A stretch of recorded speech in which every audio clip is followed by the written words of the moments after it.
The train screeched to a halt, metal groaning like a wounded animal, and the crowd surged forward, shoving past each other in a river of urgency. She pressed herself against the cold steel wall, clutching her small leather suitcase, the one with the cracked handle, and felt the vibrations travel up her arms. The wind from the sliding doors teased loose strands of hair across her face, and she brushed them back absent-mindedly, her eyes scanning the chaos. Somewhere ahead, people laughed, shouted, kissed goodbye. Somewhere else, life was continuing. Somewhere else, but not for her. Her hands shook as she pulled her phone from her pocket, its cracked screen reflecting a fragment of her own face. The text still stared back at her like a verdict. I think we should break up. It's over. No explanation. No warning. Just the cold simplicity of words typed and sent, severing years in a fraction of a second. She tightened her grip on the suitcase.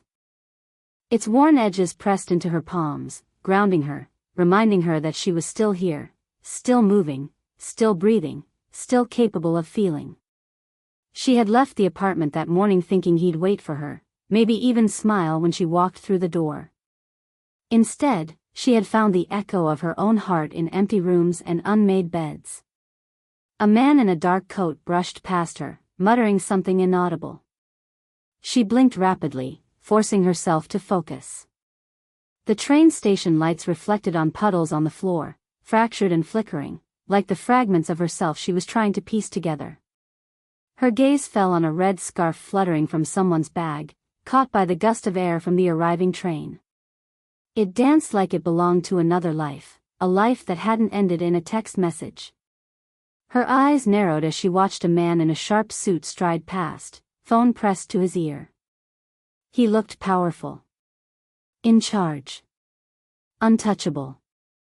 She didn't know why, but something in that image, a man entirely unbothered by the chaos around him, stung. A lump formed in her throat, and she swallowed it down. The suitcase scraped the floor as she shifted her weight, ready to step forward, but hesitant. Something was coming. Something she couldn't name yet, but she could feel it, buzzing beneath her ribs like a pulse. The train doors slid closed. She was still there. The crowd surged on, but she remained, eyes fixed on the horizon of a life that had just changed. The wind tugged at her hair again, and she took a shuddering breath, gripping the cracked handle as if it could hold her together. She didn't move yet, but soon. She shifted her weight on the platform, suitcase scraping against the tiles again, and tried not to let the vibrations from the arriving train mirror the tremors inside her. Her mind wandered, unbidden, to a memory from years ago, a small girl tugging at her father's coat, clutching a worn satchel that had belonged to her grandmother. Always carry what you need, and nothing more, he had said, his voice warm but firm. The words had felt like a promise then. Now, they felt like a question: what do I truly carry? Her cracked suitcase felt heavier than it should, a vessel not just for clothes, but for the weight of humiliation, heartbreak, and ambition she hadn't yet dared to name. She remembered late nights at the cramped apartment she'd shared with him, counting coins for groceries while pretending everything was normal. She remembered laughing at his jokes, pretending she didn't notice the way he dismissed her ideas, the way he said, "It's fine," when her carefully laid plans faltered. The red scarf she'd seen flutter past on the train lingered in her mind. She imagined it wrapped around her own shoulders, a shield against the chill, a signal to the world, she would not vanish quietly. Even this broken little suitcase felt like an ally. She traced the cracked handle with a fingertip, willing it to hold the pieces of herself together until she figured out what to do next. Passengers swarmed around her in waves of noise and movement, hugging and laughing, phones pressed to ears, voices ringing out with joy and familiarity.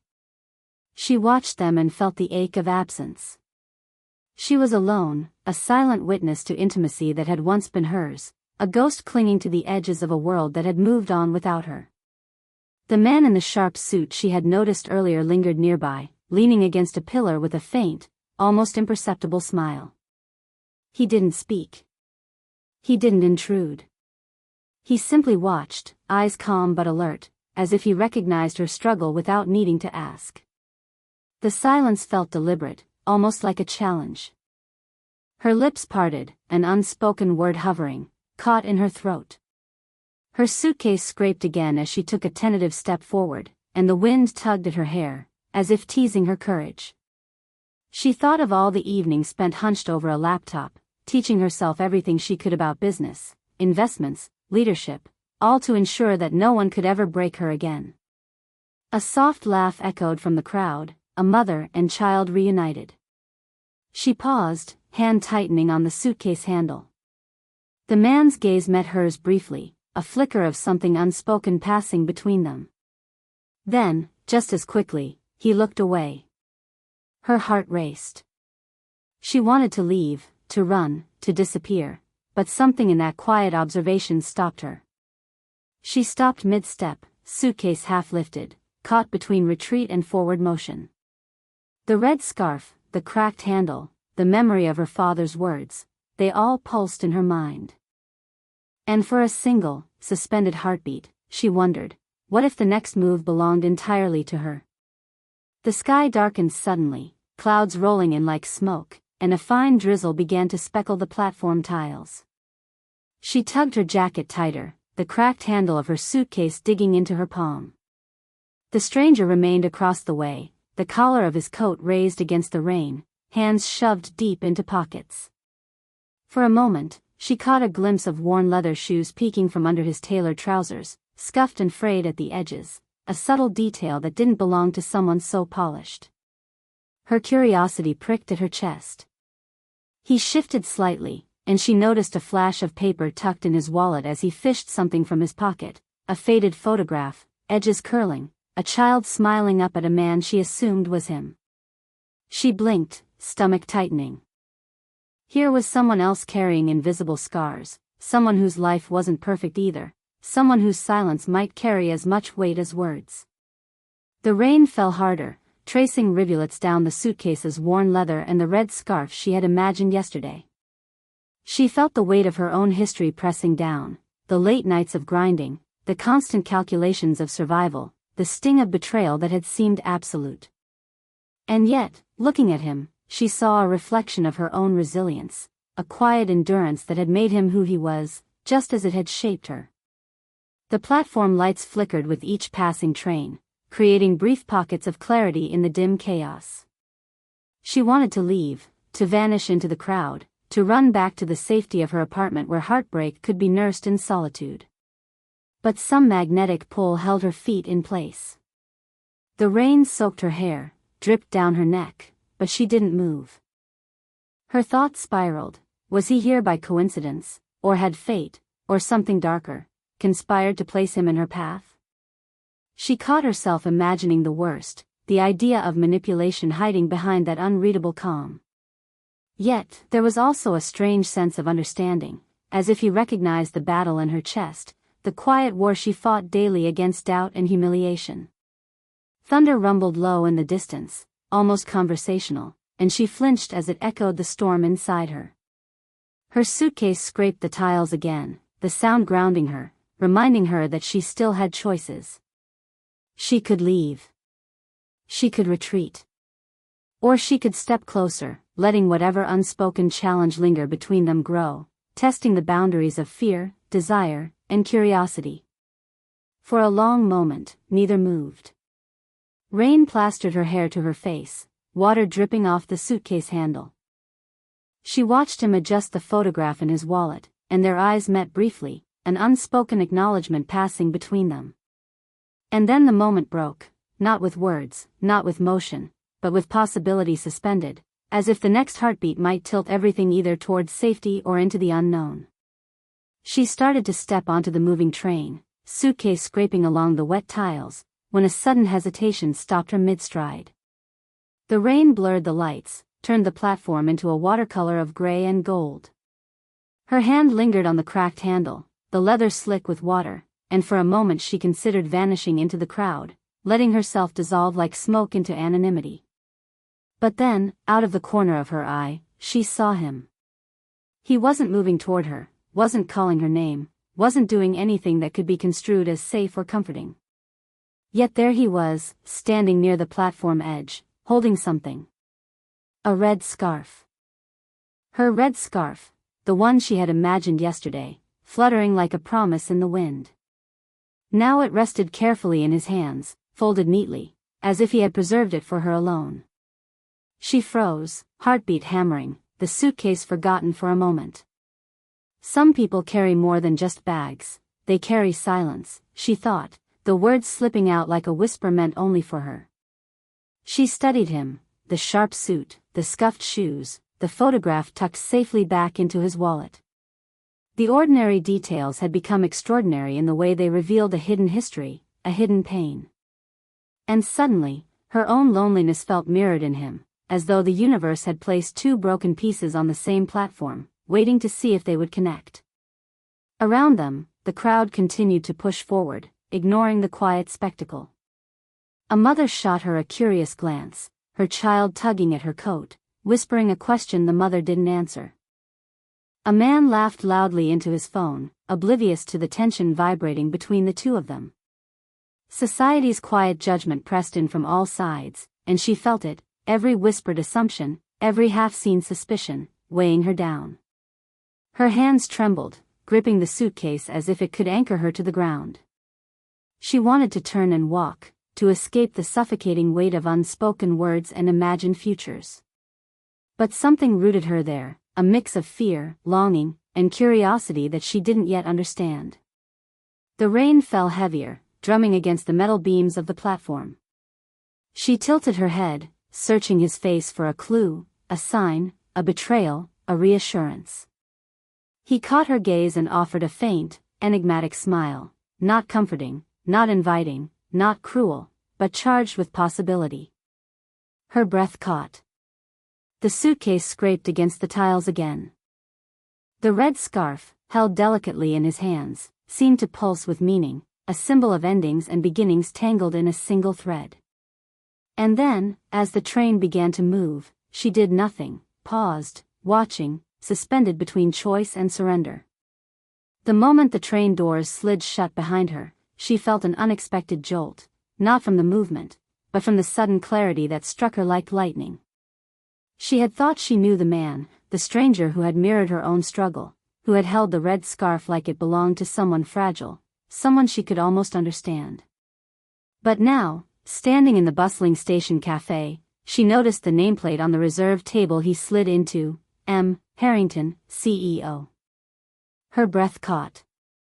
Harrington, the very company she had agonized over sending resumes to, the company she had studied obsessively, the company she had dreamed of leading one day. Her fingers instinctively closed over the cracked handle of her suitcase, the leather warm beneath her palm. Some people carry more than just bags, they carry silence. She remembered the thought from yesterday, whispered to herself on the platform, and now it hit her in a dizzying loop. This silence had weight, history, and purpose. The red scarf, folded neatly on the table between them, seemed to glow with significance. He picked it up delicately, almost reverently, and she realized, suddenly, that it wasn't just a scarf. It belonged to someone he had loved and lost, a daughter who had died too young, whose memory he preserved in small, quiet gestures.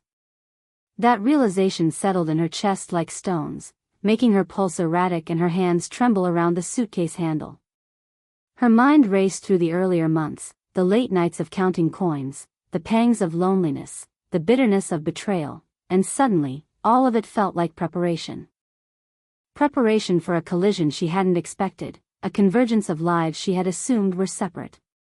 This was no mere stranger. This was someone who could change everything. She could feel the point of no return pressing against her ribs, a visceral thrum that demanded action. One step, one decision, and her life would pivot irrevocably. She glanced down at the suitcase again, tracing the cracked leather and worn edges with her fingers.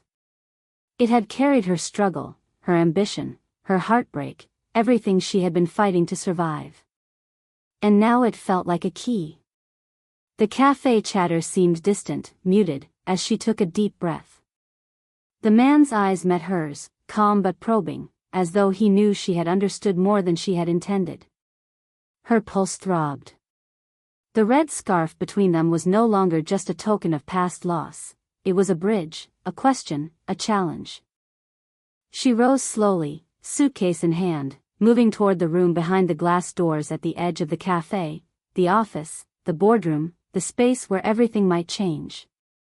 Each step echoed against the floor, each echo a heartbeat counting down the moment she could never take back. The door swung open. And she walked in.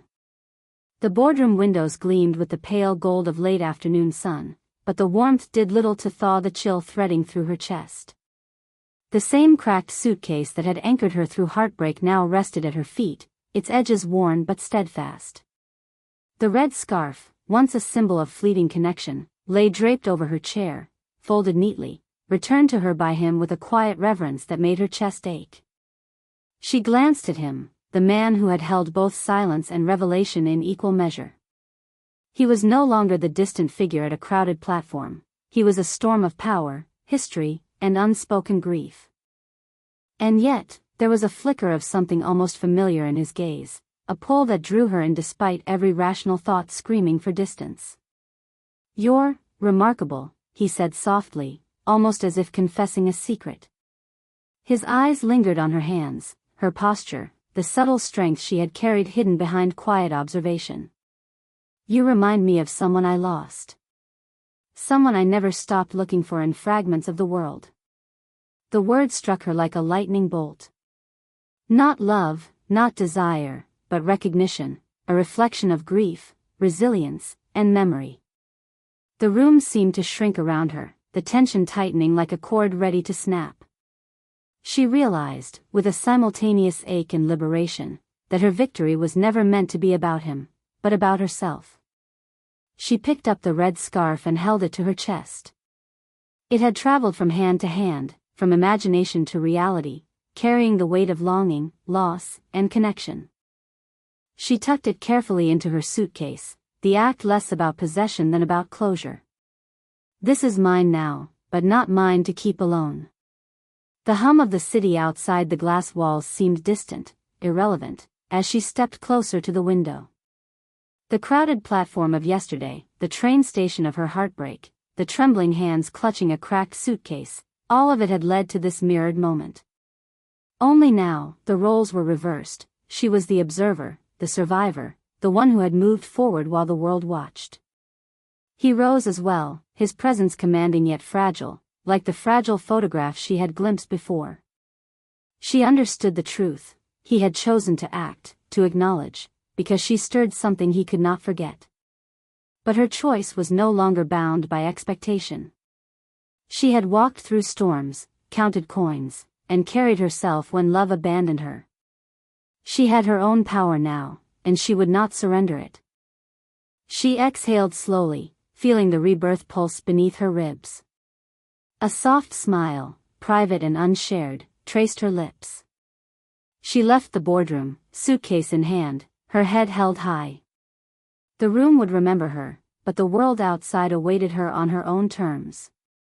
And as the door swung shut behind her, the echo of the red scarf's journey lingered. Not every stranger you help is meant to stay, but some leave you changed forever. The boardroom windows gleamed with the pale gold of late afternoon sun, but the warmth did little to thaw the chill threading through her chest. The same cracked suitcase that had anchored her through heartbreak now rested at her feet, its edges worn but steadfast. The red scarf, once a symbol of fleeting connection, lay draped over her chair, folded neatly, returned to her by him with a quiet reverence that made her chest ache. She glanced at him, the man who had held both silence and revelation in equal measure. He was no longer the distant figure at a crowded platform. He was a storm of power, history, and unspoken grief. And yet, there was a flicker of something almost familiar in his gaze, a pull that drew her in despite every rational thought screaming for distance.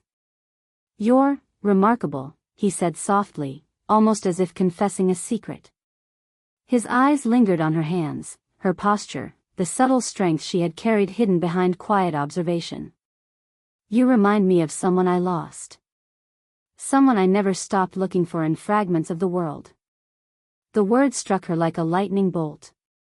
Not love, not desire, but recognition, a reflection of grief, resilience, and memory. The room seemed to shrink around her, the tension tightening like a cord ready to snap. She realized, with a simultaneous ache and liberation, that her victory was never meant to be about him, but about herself. She picked up the red scarf and held it to her chest. It had traveled from hand to hand, from imagination to reality, carrying the weight of longing, loss, and connection. She tucked it carefully into her suitcase, the act less about possession than about closure. This is mine now, but not mine to keep alone. The hum of the city outside the glass walls seemed distant, irrelevant, as she stepped closer to the window. The crowded platform of yesterday, the train station of her heartbreak, the trembling hands clutching a cracked suitcase, all of it had led to this mirrored moment. Only now, the roles were reversed. She was the observer, the survivor, the one who had moved forward while the world watched. He rose as well, his presence commanding yet fragile, like the fragile photograph she had glimpsed before.